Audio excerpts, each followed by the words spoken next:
हमारे इस चैनल मैथिली गंगा को लाल बटन दबाकर सब्सक्राइब करें व घंटी के निशान का बटन दबाएं ताकि सभी नए वीडियो आप तक तुरंत पहुंचे बिल्कुल मुफ्त।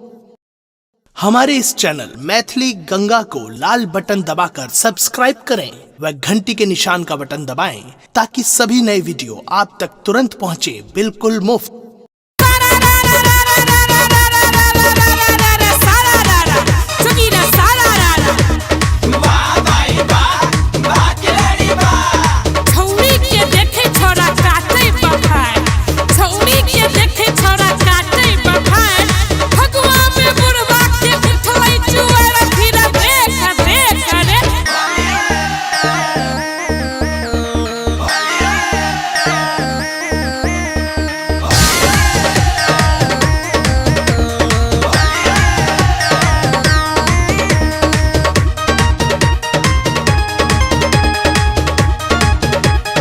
अपने सुन रहे छी गंगा कैसे की प्रस्तुति।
अपने सुन रहे छी गंगा कैसे की प्रस्तुति।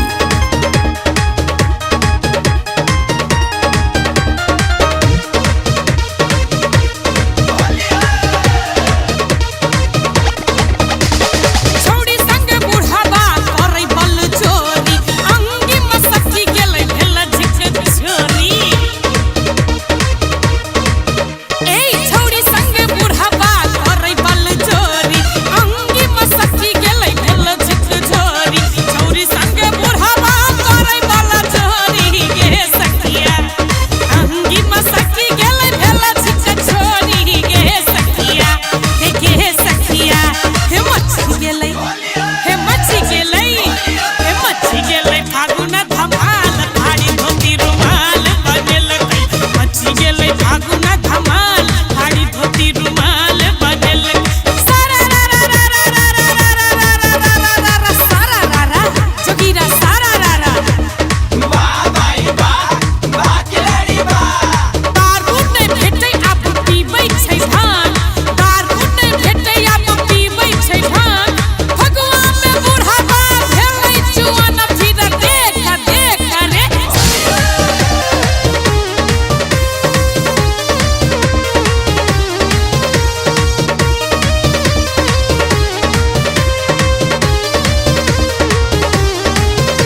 हमारे इस चैनल मैथिली गंगा को लाल बटन दबाकर सब्सक्राइब करें व घंटी के निशान का बटन दबाएं ताकि सभी नए वीडियो आप तक तुरंत पहुंचे बिल्कुल मुफ्त।